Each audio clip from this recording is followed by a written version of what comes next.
I am a villainous side character. While participating in a parenting reality show, my obedient son always got into fights with the Queen V's little troublemaker, Bear. No matter how hard I tried to win over her son, ignoring my own child in the process, the internet was furious. Viewers called me unfit to be a father, accusing me of joining the show just to suck up to Queen V. But then, in the next moment, something inside me snapped. I suddenly woke up. Without hesitation, I smacked Bear's backside and sternly scolded him. "Oh, so now hitting others is reasonable, is it? Keep it up and I'll shave your head bald. Go reflect on your actions in the corner, right now." Later that night, Queen V knocked on my door and asked, "What do you do when your eldest son refuses to go to bed? Are you just going to care for one son and ignore the other?" As if on cue, an argument erupted somewhere nearby. "Your dad's an idiot."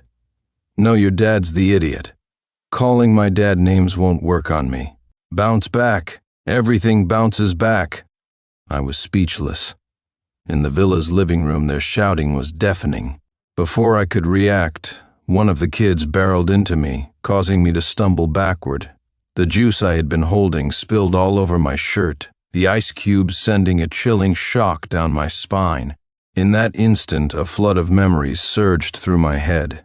It all became clear. I had transmigrated into the world of a book, where I was cast as a villainous side character.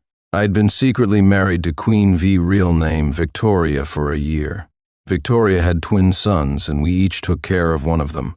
In the book, I was desperate to avoid divorce, so I bent over backward to please both Victoria and her son, Bear. My behavior was so obsequious that even the Statue of Liberty would have stepped aside in second-hand embarrassment. Meanwhile, the male lead, Ethan, was the epitome of a warm and doting husband. Childhood sweethearts with Victoria, they were the universally beloved couple, shipped by millions of fans.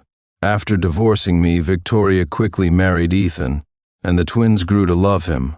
In the subsequent plot, jealousy consumed me. I repeatedly tried to sabotage their family of 4.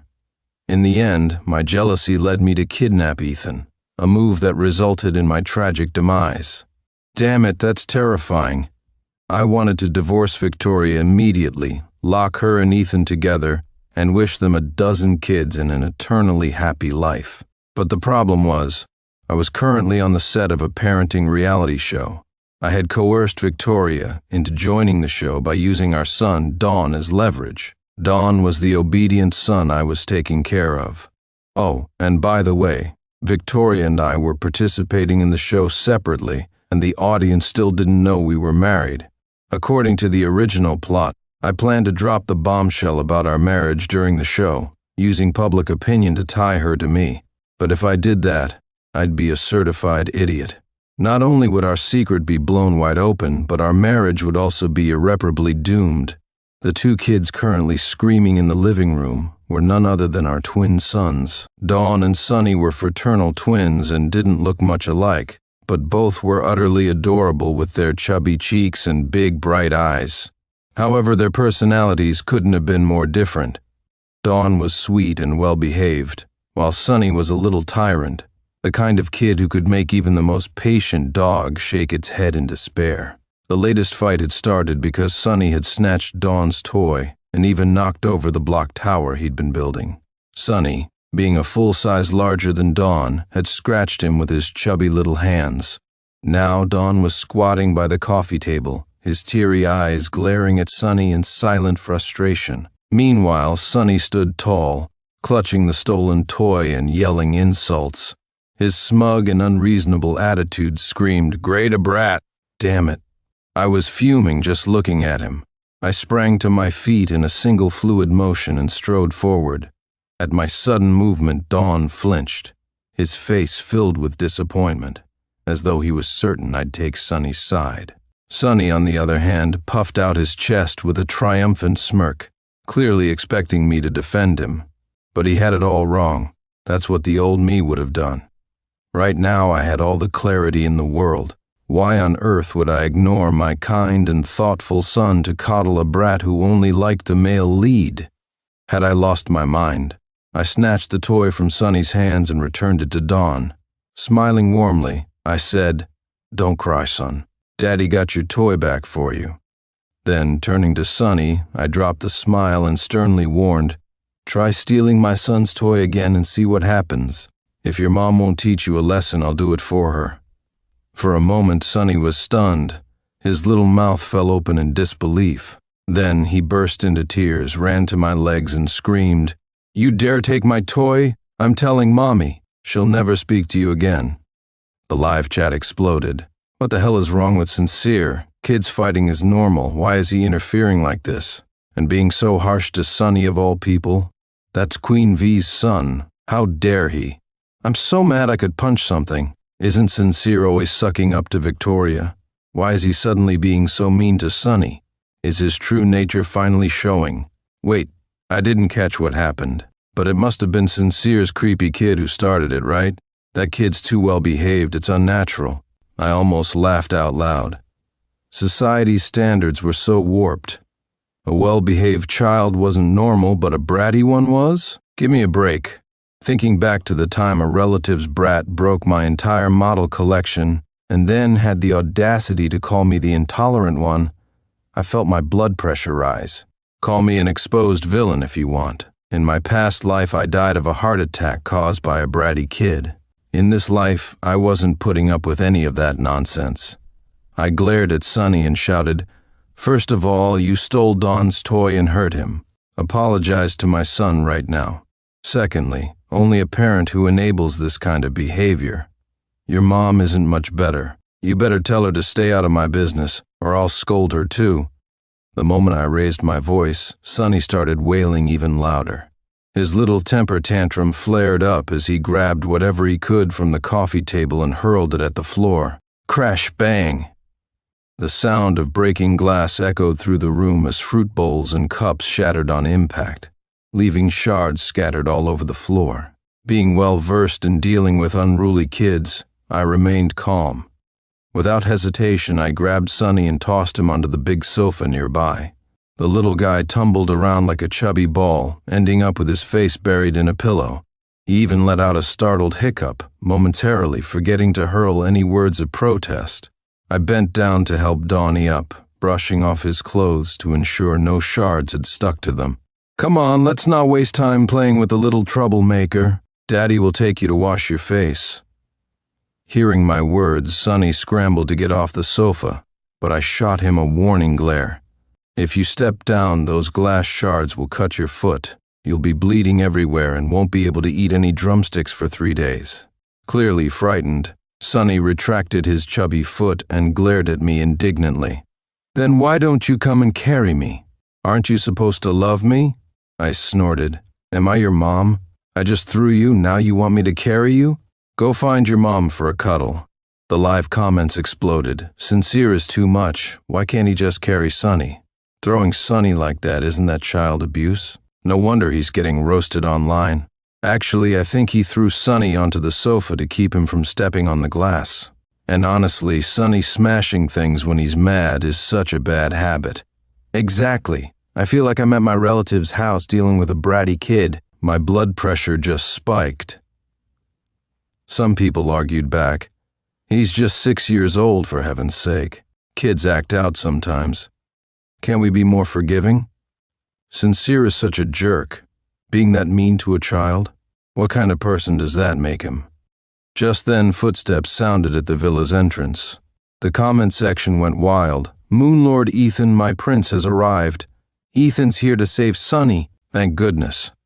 Ethan's so handsome. Compared to that child-abusing Sincere, he's a real man. Queen V must have sent Ethan to help with Sonny. I hear Ethan and Sonny get along great. Finally, we'll see how parenting should be done." Ethan entered, dressed in a pristine white casual suit, radiating an aura of quiet confidence. He was effortlessly handsome, towing a large suitcase in one hand and carrying a pizza box in the other. His warm smile lit up the room as he stepped in. Ethan had been invited as a special guest for the show. Queen V, being the celebrated actress she was, had a tight shooting schedule nearby and couldn't always be around for Sonny. I figured the show's producers brought Ethan in for the buzz. Fine by me. If you wanted to babysit Sonny the brat, I could finally take a break. Ethan greeted me with a polite smile, then placed the pizza box on the table. He called out to Sonny, "Sonny, Uncle got your favorite pizza. Should I cut it for you?" The comments erupted again. "Oh my God, Ethan is so gentle. He's amazing with kids. Compared to a certain someone, Ethan is an angel. I'm in love." This is how kids should be treated, with kindness and patience, not like that brute Sincere. The over-the-top praise made me roll my eyes. Sonny, emboldened by the comments, suddenly puffed up with pride. Pointing at me and Donnie, he declared loudly, "They can't have any pizza. They can watch me eat and drool unless they beg me for forgiveness." What a little brat. Did he think a pizza was some gourmet delicacy? Ethan began to gently reason with him. "This pizza is just for you." Before he could finish, I cut in with a cold laugh. "Don't flatter yourself. Fast food pizza? My son doesn't even like it. Let's go, Donnie. Daddy will make you a real pizza." I tousled Donnie's hair lovingly, my tone softening. Donnie looked up at me with those big, serious eyes, saying nothing but looking every bit the sweet, obedient child he was. My son, who else would I pamper if not him? Sonny seemed angered by my words. Bouncing on the sofa, he shouted, "Sincere, you stop right there." I just shook my head, muttering under my breath, Not listening. Holding Donnie's hand, I headed for the kitchen. I started preparing the ingredients for the pizza, tuning out whatever tantrum Sonny was throwing outside. Probably Ethan had already calmed him down. I didn't care to check. As I worked the cheese, a small, cool voice broke the silence. "Sonny doesn't like cheese." Surprised, I looked down to see Donnie sitting on a tiny stool, his face expressionless as always.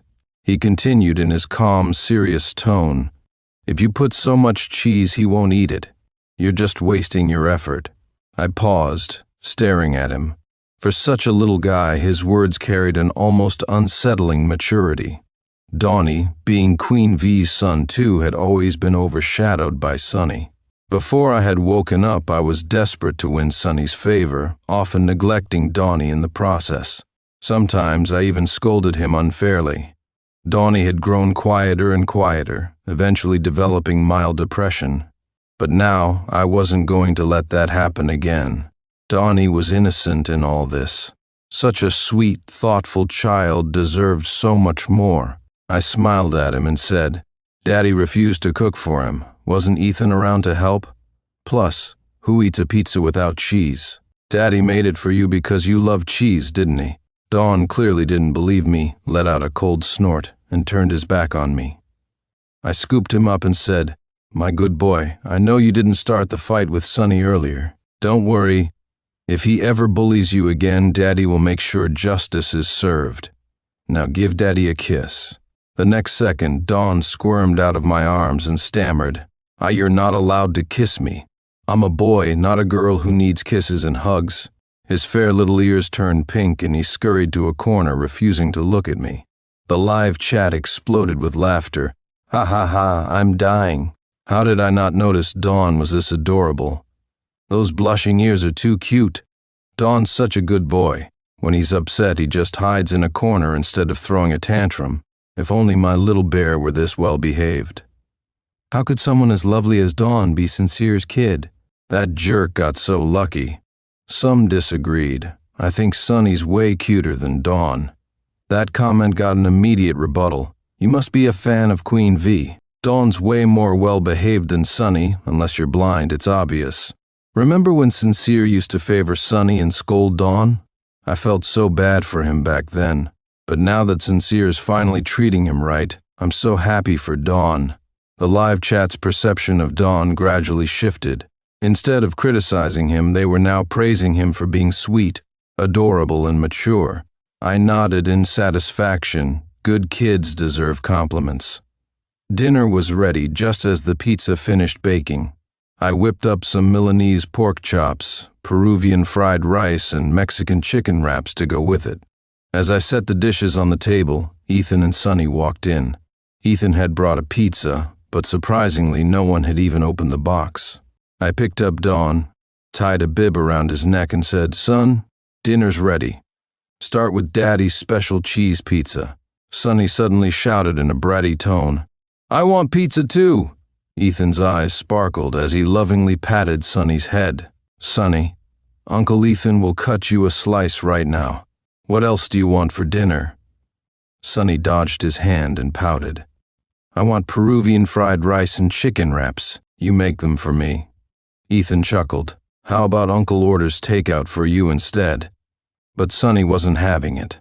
He glared at me fiercely and growled, "I want homemade food." What a peculiar kid. Why glare at me while talking to Ethan? I didn't provoke him, and there were witnesses to prove it. Ethan looked a bit awkward for a moment before turning to me. "Sincere, did you make enough to share with Sonny? It's late, and there's no time to cook more. We can't let the kid go hungry." I replied, "It's funny how there's time to order takeout but not to cook. Isn't that odd?" Ethan seemed taken aback but quickly put on his professional smile. "I apologize. I've got a demanding job unlike you who spends your days gaming and experimenting with recipes. You've got so much free time. Ah, here we go again, Mr. Successful Businessman looking down on us trust fund babies." I shrugged. "Well, good for you, but I only made enough for Dawn and me." Dawn looked at me in shock, his little hands freezing mid-air as he was about to push his plate away. Clearly, he'd expected me to tell him to share with Sonny. I sighed, grabbed a napkin, and wiped Dawn's mouth gently. "Take your time, son. Is the pizza too salty?" Dawn stared at me for a long moment, then replied seriously, "It's just right." I nodded. "Then Daddy will take that as a compliment." Watching Dawn eat so seriously, I couldn't help but think of the unfair treatment he'd endured in the past. My heart ached, and I leaned down to plant a fatherly kiss on his forehead. Suddenly there was a loud bang. Sonny had knocked over his water glass, shaking the entire table. Ethan rushed over in alarm. "Sonny, are you okay? Did you hurt your hand?" Of course, Sonny wasn't hurt, but the table was a mess, with water spilled everywhere. Dawn, ever the little neat freak, immediately looked uncomfortable. I decided to take him to the living room to finish his meal, but Sonny unexpectedly grabbed my pant leg, stopping me. His round little face scrunched up as he demanded, "You're not allowed to leave." I stared at him in disbelief. "Kid, are you grabbing the wrong person? Your favorite Uncle Ethan is right there." In a cold and distant tone, I added, "What do you want? Let go, kid." Sonny glared at the hand I'd placed protectively on Dawn's shoulder, then, out of nowhere, shoved Dawn's plate to the floor. My carefully prepared food and pizza smashed into a mess. "Oh, so you want to mess with me, huh? Did I owe bratty kids a favor in a past life? Because that's the only explanation for this nonsense. And wasting food? That's a crime in itself." I was furious. Letting go of Dawn, I marched straight toward Sonny. Dawn sat back in his seat, a knowing look on his face as if to say, "I knew you couldn't hold it in." His playful expression disappeared, replaced by a neutral one. Sonny, meanwhile, looked smugly prepared for me to grovel and apologize to him. But instead, I grabbed Sonny by the back of his shirt, yanked him off his chair, and smacked his chubby little bottom. The room fell silent. Dawn froze. Sonny froze. Ethan froze. The live chat and even the production crew froze. Time seemed to stand still for a good 20 seconds. Sonny finally realized he had been spanked and immediately burst into loud wails. "You hit me. Sincere, how dare you hit me, you bad man? I'm telling Mommy and she'll." Before he could finish, I smacked his little chubby butt again and said, "Oh, really? So I can't discipline you when you've done something wrong? Breaking things, making a mess. Do you actually think you're in the right? Look at the disaster you've caused." As I scolded him, I continued to give his plump little bottom a few firm but harmless smacks. Sonny was adorably chubby, his little bottom especially so, making it impossible to hurt him, but enough to make him feel it. Pain, after all, leaves a lasting impression. Some lessons have to be learned the hard way. If children aren't taught properly during their formative years, they could grow into real troublemakers. I mean, look at the kid who lived across from us growing up. No discipline, and by his teens he was openly harassing girls. After 5 or 6 firm smacks, Sonny began to realize I wasn't bluffing. He wriggled his tiny, pudgy body to no avail, and finally started to plead. Okay, I won't say anything. I won't tell Mommy, just stop hitting me, please. I said sternly, apologize to Donnie and promise you'll never throw or break things again. I promise, Sonny muttered reluctantly. Just as he was about to apologize, Ethan suddenly snapped out of his daze and rushed over. Sincere, are you out of your mind? How can you hit a child? No matter what, as an adult, you shouldn't lay a hand on him. The next second he pulled Sonny toward him, his face filled with unspeakable anguish. Sonny, don't cry. Uncle's here. Let's see who dares to touch even a single hair on your head. Ethan turned slightly to face the camera as he spoke, reaching out to wipe Sonny's tear-streaked red cheeks. But Sonny abruptly shoved Ethan's hand away, wriggled out of his arms, and waddled back over to me. His little hands clung tightly to my pants as he complained, "You hit me and it hurt. You're ruthless." Sniffling, Sonny added in a mix of anger and pitifulness, "You have to take responsibility. Tonight, you need to wash my feet, tell me an adventure story, and put me to bed. Donnie can go sleep with Mommy." I was dumbfounded. Ethan looked equally bewildered. The livestream chat exploded after a moment of stunned silence. Ethan is such a gentle prince. I almost fainted when Sincere turned into a tyrant spanking that poor child. That was way too much. Wait, is Sonny showing signs of Stockholm Syndrome or something? Actually, Sincere isn't entirely wrong. Sonny was being a little terror earlier. I didn't see Donnie provoking him. Sonny was just throwing a tantrum. Watching him misbehave made me so mad. He reminded me of my own kid back then. Sometimes a spanking is necessary. Agreed. Sincere didn't cross the line. It's Sonny who started it. Feels like he's just trying to get Sincere's attention. That last smack? Perfectly executed. Every family needs a strict father figure. Overindulging kids doesn't work. Sonny was still clinging to my pant leg, wailing. Ethan, thinking Sonny was terrified of me, tried to coax him over again. "Come here, Sonny. Don't be scared. Uncle's here." But Sonny shrank further behind me, his chubby little finger pointing at Donnie. "Dawn, hurry up and go to Mommy. Sincere's going to tell me a story tonight." He promised. "You can go with Uncle Ethan now." I was speechless. Since when did I promise that? Ethan looked just as stunned as I was. The live chat was in chaos again. LMAO. Looks like Sonny doesn't actually hate Sincere. He clearly likes him. What a little tsundere. Wait, something feels off. Sonny sounds like he's whining to his daddy. Hold up. Did anyone else notice? Sonny's last name is also Sincere's last name. Coincidence? Or am I onto something huge here? I sighed and glanced down, only to see Sonny suddenly wrapping his arms tightly around my leg. With a mix of bossiness and urgency, he declared, "Mommy's back.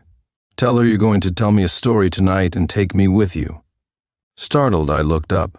A slim, elegant figure walked in from outside.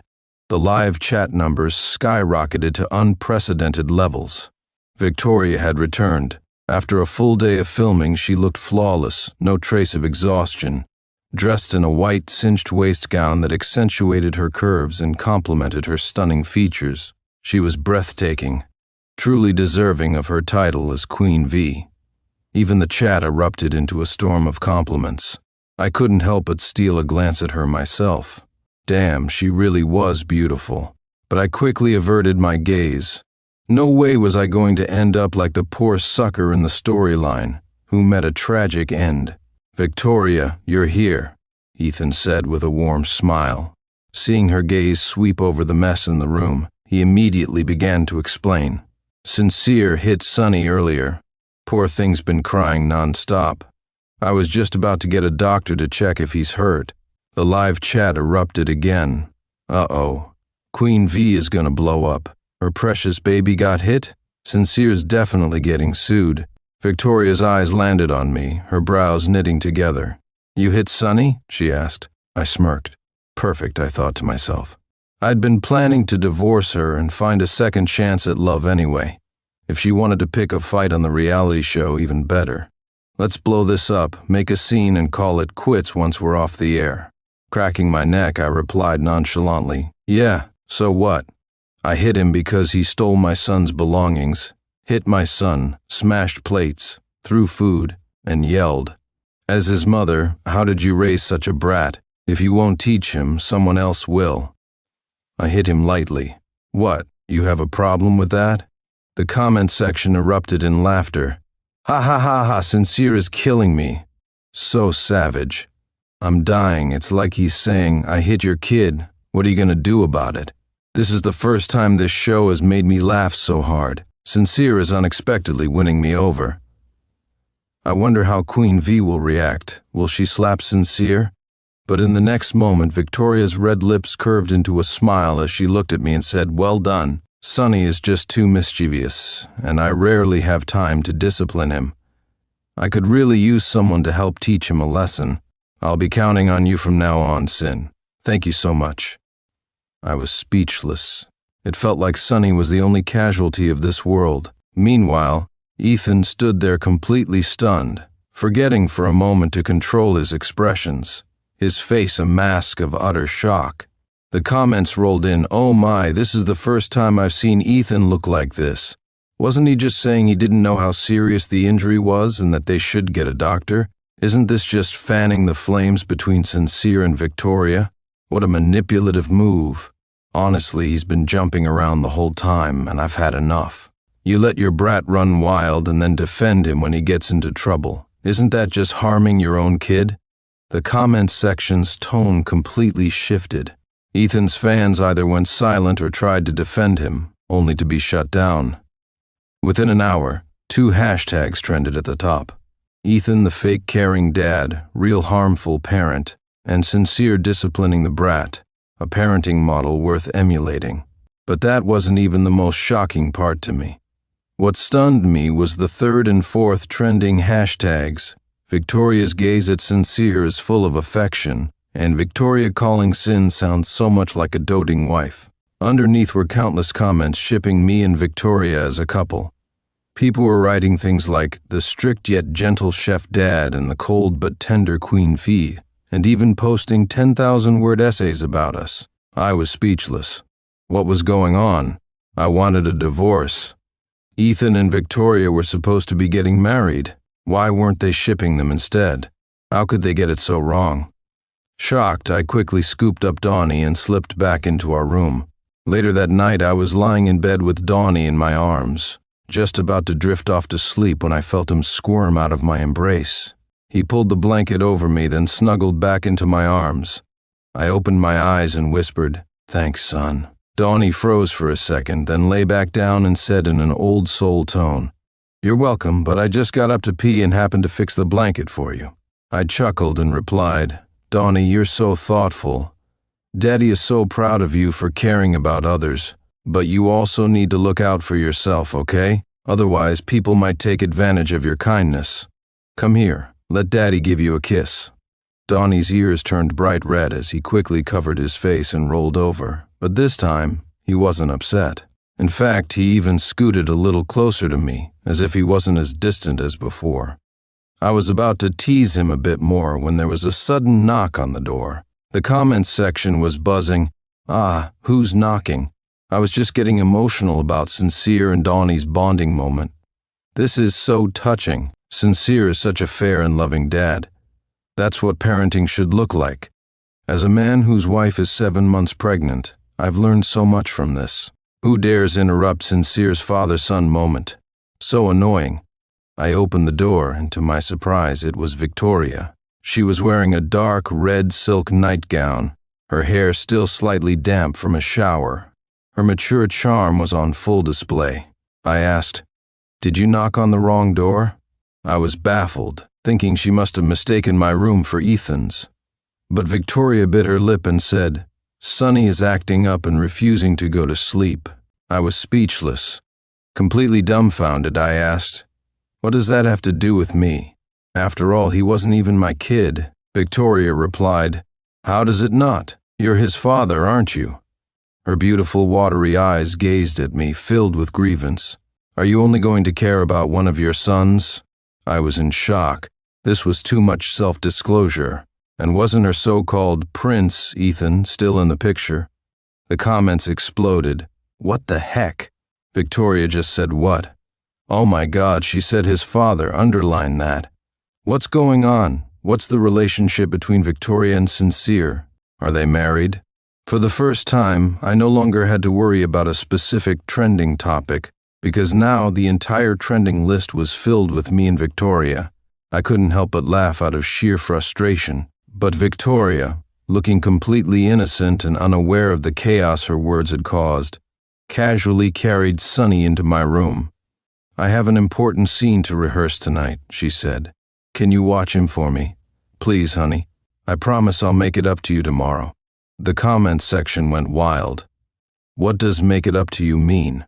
Be specific. The way she said that. Is she the one chasing after Sincere? Someone chimed in. Ethan is so gross. They're all in the same industry. He had to know Victoria was married, yet he's still so friendly with her. Disgusting.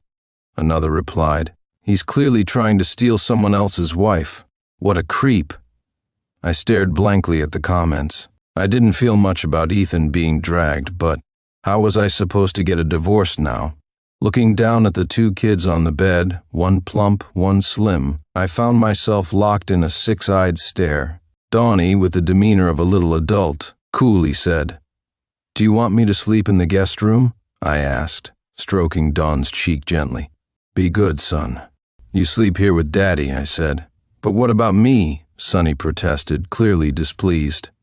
He instinctively grabbed a pillow and looked ready to throw it, but one sharp glance from me made his tiny chubby hand tremble. He lowered his voice, looking a bit guilty. Where am I supposed to sleep then? I gave him a pointed look and said, Aren't you always saying you like Uncle Ethan the most? Before I could finish Sonny's round, chubby face changed instantly. He lunged at me, grabbing onto my pajama pants with his little hands. No way, he's not my daddy. You are. You promised to tell me a bedtime story, he declared, his tone defiant. Dawn, showing no mercy, chimed in, You used to never even call him Daddy. You said you didn't want him to be your dad and told him to leave, did you forget? Sonny shot back, eyes wide with indignation. Dawn, if you say one more word, I'll beat you up, believe me or not. His little round eyes glared fiercely at his younger brother. I immediately became stern. Sonny, how can you be so mean to your little brother? He's family or blood. Is that how a big brother is supposed to act? If you bully him again, you'll be facing the wall in timeout. The live chat streamed across my vision. Sin just admitted it, LOL. These brothers are polar opposites. One's a little tsundere, the other is cool and aloof. One's chubby, the other's slim. That house must be so lively. Sin, don't let Sonny bully Dawn, okay? Keeping the pieces up to you. Hearing this, Sonny immediately threw himself into my arms. He's my real brother, and you're his daddy, so you're my daddy too. If you're telling him a bedtime story, you have to tell me one too. I'm not going anywhere. I sighed, utterly exasperated. That night, I ended up sleeping with both little rascals. Thankfully, they weren't too disruptive during the night. When I woke up, Sonny was still clinging to my arm, his chubby little face pressed against my chest. He mumbled in his sleep, Don't leave me, Daddy. Don't go. Looking at him, I couldn't help but feel a pang of pity. The kid was actually kind-hearted deep down, just spoiled and a little headstrong since no one had been around to discipline him much. If his father had always been there for him, he might have turned out differently. Wait, what was I thinking? No. I needed to focus on my plan, divorce from Victoria. After getting up and heading downstairs, I saw the other parents, moms and dads alike, had brought their kids along for breakfast. Once we'd eaten, we all went to the beach to search for seashells, but Ethan was nowhere to be found. Confused, I saw a comment pop up in the live chat. Ethan really bowed out, huh? He's getting roasted online for trying to steal someone's wife and kid. No way he's coming back from this. Curious, I checked my phone and found that Ethan was indeed getting dragged all over social media. This morning, he'd even posted a tweet claiming he didn't know about my marriage to Victoria, calling the backlash against him a misunderstanding. But within half an hour, he'd been exposed. Photos of him attending our wedding and giving us a lavish gift were dug up. Honestly, what was the point? Why even try something like that? Still, I couldn't help but wonder about Victoria. Our childhood friend was getting trashed online. Was she so upset that she couldn't focus on her work? Clearly, I was overthinking it. Victoria, the Queen V, wasn't one to let something like that bother her. To my surprise, she even started interacting with me more frequently. What did that mean? Didn't she like Ethan? I was utterly baffled. Whatever. Women were too complicated.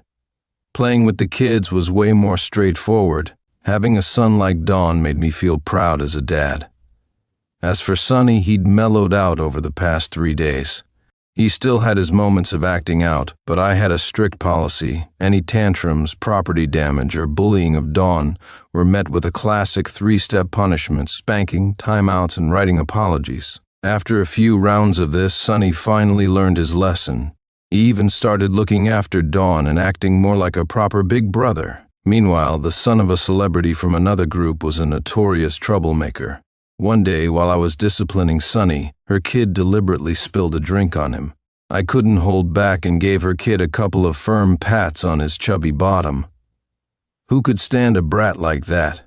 I fully expected the celebrity mom to confront me about it later. Instead, she came to my room that night with her son in tow, asking me to watch him for the evening and teach him some discipline. She even asked for my contact info and had several of her friends add me, all begging me to help straighten out their misbehaving kids. To my surprise, the live chat wasn't mad at me. It was full of comments like, "Finally, someone's taking these brats down a notch," and "Sonny's dad for the win. Every bratty kid needs to go through Sincere's discipline boot camp." It even became a catchphrase, the Sincere Daddy method. Somehow, this whole thing snowballed into offers from over 10 children's brands asking me to be their spokesperson, with jaw-dropping endorsement fees. I didn't know whether to laugh or cry. Clearly, everyone had been traumatized by unruly kids. Well then, let's all tackle the brat epidemic together. On the final day of filming, Victoria and I kept our distance to make the divorce easier later on. Today's destination was a stunning little island. As we got off the boat, I carried Dawn, who was feeling seasick. Sonny, meanwhile, clung to me like a little caterpillar. Reaching out to touch Donnie's ear, I said, "Slim, what's wrong with you? You're so weak." Because someone had called him fat, Sonny started calling Dawn Slim. Though the little guy grinned cheekily, his tone carried a hint of concern. I chuckled and said, "Don't worry. Dawn was probably a whale in his past life, which is why he gets seasick now." Sonny quickly asked, "What about me? What was I in my past life?" Dawn looked up and said, "You were a black boar." Sonny retorted, "Dawn, I'm going to hit you." The two little ones started playfully squabbling. Of course, Sonny didn't actually hit him. I had taught him not to hit anyone unless it was for self-defense. After being disciplined enough times, he had thoroughly learned his lesson. Watching the kids laugh and play, I felt a tinge of sadness. After all, we had spent so much time together, and it's impossible not to feel attached. But once the show ends, Victoria and I will get divorced, and I'll have nothing to do with them anymore. Still, I should be able to visit them and cook for them once in a while. Suddenly, the director called me over to the center of the island, saying they had a secret task for me to do alone. Curious, I walked over, wondering what it might be. Could it be some kind of prank? When I reached the center of the island, I was completely stunned. Amidst the flowers was a massive cake, several meters tall, so beautiful it looked like something straight out of an animated movie. "Sin, happy birthday." Victoria suddenly appeared from behind me. She was wearing a stunning long dress and had her makeup done to perfection. When I turned around to face her, she unexpectedly flung herself into my arms in a playful, coquettish manner. Startled, I stammered, What are you doing?" She looked up at me with a pitiful expression and said, Sin, I know you want to divorce me. You texted Mommy about it yesterday, she told me. But I don't want a divorce. I've always liked you. Victoria gazed up at me, her delicate rosy face glowing beautifully in the sunlight. Can we not get divorced, please? She pleaded. I asked, why do you even like me? Frozen in disbelief, I added, we've barely seen each other or talked over the past year of marriage. Victoria slowly explained, that's because you used to be my sister's boyfriend. Do you remember Sophie? I was taken aback. Sophie was my ex-girlfriend, or more accurately, my fake ex-girlfriend. Sophie and I had been introduced by our families, and not wanting to disappoint our parents, we pretended to be together. We had agreed to stay out of each other's way. At the time, however, I had someone I genuinely liked, a teammate I played online games with. But before I could tell her about my arrangement with Sophie, that teammate suddenly cut all contact with me. I never imagined that this teammate was actually Victoria. Sophie, as it turned out, was Victoria's biological sister, sharing the same parents but taking their mother's last name, which was why she was called Sophie instead of Victoria. Victoria misunderstood my relationship with her sister, thinking I had cheated on her, and in her anger she deleted and blocked me. 2 months later, Sophie and her boyfriend tragically died in a car accident. Only then did Victoria's family discover that Sophie and her boyfriend had secretly had twin sons 4 years earlier, Sunny and Dawn. The family quickly took the boys in, registering them under Victoria's name for their future well-being, claiming they were her children. Later, when Victoria and I got married, the boys took my last name to avoid confusion. As for how we ended up married, it was because Victoria approached my parents saying she wanted to marry me. Since my parents, who were business people, had always wanted to strengthen ties with the Victoria family, they agreed. At first I was against it, but before the wedding I accidentally discovered that Victoria was the girl I had always liked. So I chased after her with all my heart. But no matter what I did, Victoria remained cold and distant. It turned out she had misunderstood me, believing I had cheated on her with her sister. She didn't know how to face me, but at the same time she couldn't let go of me. That's why she married me but kept her distance. She continued, yesterday Mommy told me she found my sister's old computer. It had records proving that you and my sister were only pretending to be together. You never cheated on me or betrayed our relationship. Victoria clung to me tightly, her voice sincere and earnest as she said, Sin, I was wrong. I shouldn't have doubted you. I should have asked you directly. It was my pride that stopped me from asking, and that was my fault. I made your life miserable this past year, and I want to make it up to you with the rest of my life. Sin, will you forgive me? I felt a mix of emotions. When I first learned the truth, I had been shocked and unable to accept it. Much of my feelings for Victoria had worn away. But now, as I calmed down and thought about it, the spark and love I once felt for her hadn't entirely disappeared. Still, people get tired. A year of unrequited effort had worn me out. I didn't say anything. The live chat comments were flooded with crying emojis, begging me to give Victoria another chance. But I remained silent. No. I couldn't let myself be swayed so easily. In the next moment, 2 small, earnest voices called out, Daddy! I turned around to see 2 little figures, one with a round face and one slim, running toward me, each holding onto one of my legs. Daddy, please forgive Mommy, okay? Mommy made a mistake, but just like me, she knows how to make things right. Sunny tugged at my pants and said in a hopeful tone, Daddy, if you want, you can give Mommy a gentle tap, just like you do with me, to remind her to behave. One light tap is all it takes, and she'll understand not to do it again. I was momentarily at a loss for words.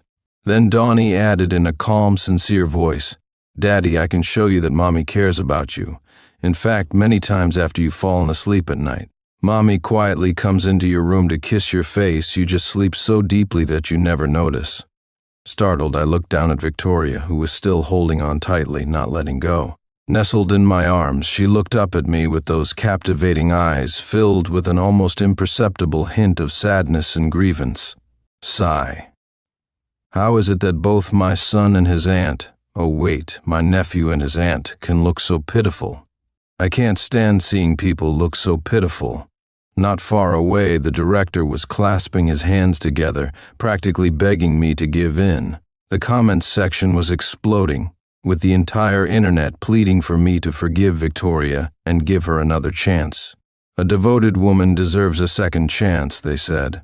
After all, Victoria had never truly stopped caring for me.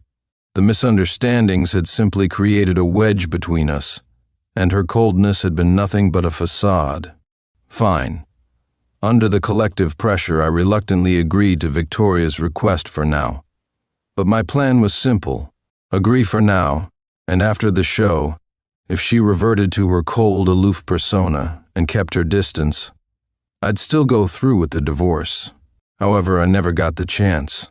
After the show ended, Victoria, the two little rascals, and I went back home together. From the moment I stepped back into the house, the words cold and aloof completely vanished from Victoria's demeanor. Outside, she was the icy queen thief. At home, she became the sweet, doting wife. Obedient and affectionate, she would occasionally turn into a playful little vixen, teasing me just enough to leave me utterly captivated. It felt like we were back in the honeymoon phase of our relationship. All right, her behavior was acceptable for now. So I decided not to divorce her yet. I'd give her another year of probation. Later, I took over the family business from Sincere, and Victoria stepped away from the entertainment industry to focus on our family. Together, we worked hard to build a home and raise the two kids. Nowadays, our two boys are so well behaved that everyone envies us. On holidays, they even cut fruit for us and massage our legs when we're tired. They follow me around, calling out Daddy every chance they get, and it warms my heart every time. A year later, one morning, Victoria revealed that she was pregnant again. This news sent Sunny and Donnie into a frenzy. I thought they were afraid I might stop loving them, so I quickly reassured them, "Don't worry, boys. You will always be the children Mommy and Daddy love the most. Our love for you will never change." To my surprise, what they were worried about was something entirely different. They were concerned about how they would divide their attention if there was only one baby sister. So, they demanded that we have twin sisters and absolutely no brothers. I was speechless. Clearly, I had overthought the situation. As fate would have it, the genetics in Victoria's family seemed predisposed to twins. Just like Sophie, Victoria was carrying twins. The following year, Victoria gave birth to twin daughters. Both our parents were overjoyed, thrilled to see the family blessed with both sons and daughters. But no one was happier than Sunny and Donnie. With one sister each to dote on, there was no need to fight. The two little guys were finally satisfied. After Victoria was discharged from the hospital, we went to take a family portrait. In the photo, I held Victoria close, the twin baby girls cradled in front of us, and our two sons stood on either side of us, flashing peace signs with their hands. As the photographer clicked the shutter, Victoria leaned close, her red lips brushing against my ear as she whispered, "Darling, I will love you forever." Click. The image froze in time, a family of 6, perfectly whole, perfectly happy, for a lifetime.